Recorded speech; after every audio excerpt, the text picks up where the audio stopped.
Welcome to our channel, ladies and gentlemen.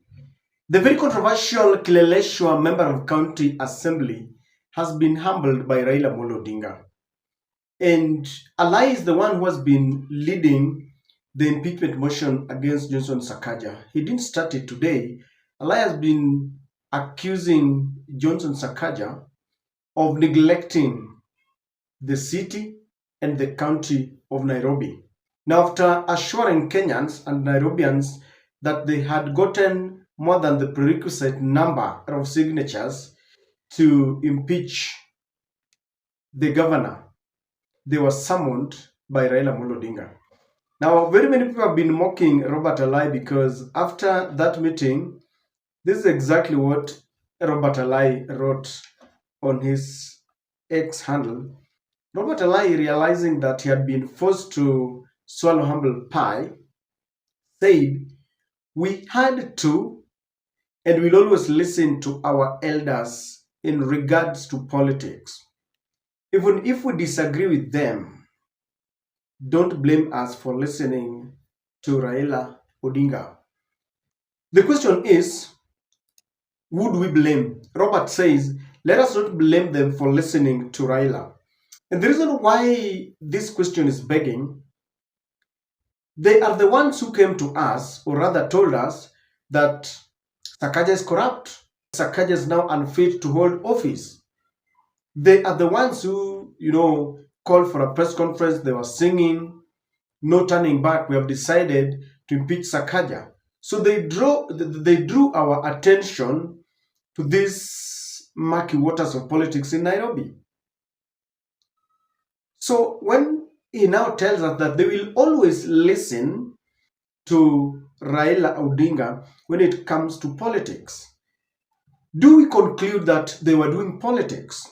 Because I thought this was serious business. They wanted to impeach Sakaja based on performance contract that Sakaja signed. We should not blame him, he says. But again, he says he doesn't agree with Raila, but they have also accepted to drop the charges. By yesterday, when I was doing this video, when they were summoned to Karen and the other UDA members of the county assembly were summoned to State House, I really wanted to understand the excuse because I knew they would come back. And the excuse is the same. Because when Raila rescued William Samoei Ruto, when he had been cornered by Gen Zs, we were told that, some people had infiltrated the Gen Z protest and they wanted to destabilize this government of William Ruto. So I was really interested to understand exactly this time around what is the excuse. And I want you to listen to Nairobi leadership, whom I also believe have been instructed by the broad-based partners, that is Raila Odinga and William Ruto, to hold a press conference to stand in solidarity with Johnson Sakaja. Johnson has become untouchable. And I want you to listen to the excuse that they are giving, and you'll realize that the fight against corruption in the country will remain a mirage. As we listen to this, allow me to request you to subscribe to our channel and click the notification bell if you're watching us for the first time. Also like and share videos. Ladies and gentlemen, these are the leaders from Nairobi. When you destabilize Nairobi, you destabilize Kenya. The members of parliament from Nairobi City County stand in solidarity with our governor, Sakaja Johnson, during this simmering period of turbulence. While we pray and hope that dialogue is given a chance, we want to thank our county assembly members and to appreciate that they've agreed to do dialogue. It is increasingly becoming clear that attempts of removal of elected governors from office by impeachment has become more common, and in many instances by speculative constitutional organs, without realizing when you're in midterm of any election or in midterm of any term of those in elected office, it's very difficult to realize what you would wish to realize. And so it's very critical to destabilize instead of gaining. And that is the challenge most of the counties are facing. And so when you destabilize Nairobi, you destabilize Kenya. There are two things that I have picked up. One, it is the same old story. They are telling us that if you destabilize Nairobi, then you destabilize the whole country. You see, I want you to note that the very term that they're using is destabilize. The same way they were saying someone wanted to destabilize the government of William Samoei Ruto, and Raila told us we would go the Somali way, and he was presenting himself as someone who came to the rescue of the country. Today, they're also telling us that some people wanted to destabilize the county of Nairobi. And I'm really shocked. I thought this time around they might come with something new. It is something about destabilizing a government. So, what is the thin line between destabilizing a government, whether at the county level or the national level, and fighting corruption? The other thing that I captured is the broad-based government is telling us that we can now dialogue on everything. They want the MCAs, and of course, the MCAs have been instructed to dialogue about corruption. In other words, people like Robert Alai are the one who came to us that Sakaja is corrupt. But now they are telling us that they are going to ask Sakaja, we know you are corrupt, but now can we talk? What can we do so that you can stop corruption? I mean, I know since you got to power, the garbage collection has been a mess. How can we dialogue about corruption? So two things must be happening. The MCAs must tell us that they're never independent and they're not serious about fighting corruption. They have neglected their autonomy and their oversight role, because instead of confronting the elephant in the room, they are being controlled by some powers. There is no way you can dialogue about corruption. And if this is what they are doing, then we can easily conclude that they just wanted some money to pacify their egos, to quench their thirst. There's a lot of money in the country. It's being alleged that when they met the two leaders, those who met Raila and the others that met William Ruto, they were given some token. And where does this leave us as a country? Then there's no hope. These are the people who maybe Raila wants to to take away the CDF and give them.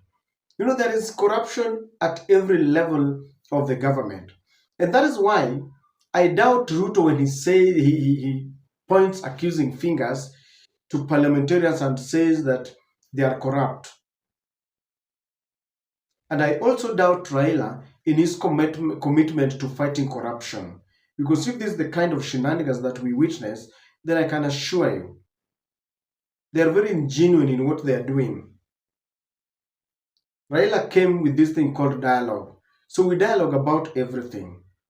Ile umekula ni ngapi, tugawie, uendelee. And I know when we look at it deeply, they're like, Sakaja has done his 2.5 terms. Instead of removing him, let us continue with corruption. And I'm not saying that because I have evidence that Sakaja is corrupt. I'm saying this based on the MCAs themselves who told us that they want to remove Johnson Sakaja. Robert Alai was speaking boldly, and he realizes that it is not very easy to defy Raila. And I believe from where Sifuna is now looking at him very keenly. I'm drawing this because Sakaja is saying that we had to and we'll always listen to our elders in regard to politics, even if we disagree with them. In other words, Sakaja is saying they have disagreed with Raila on this. They really felt Sakaja should have gone, but because Raila has intervened, so they have no other choice.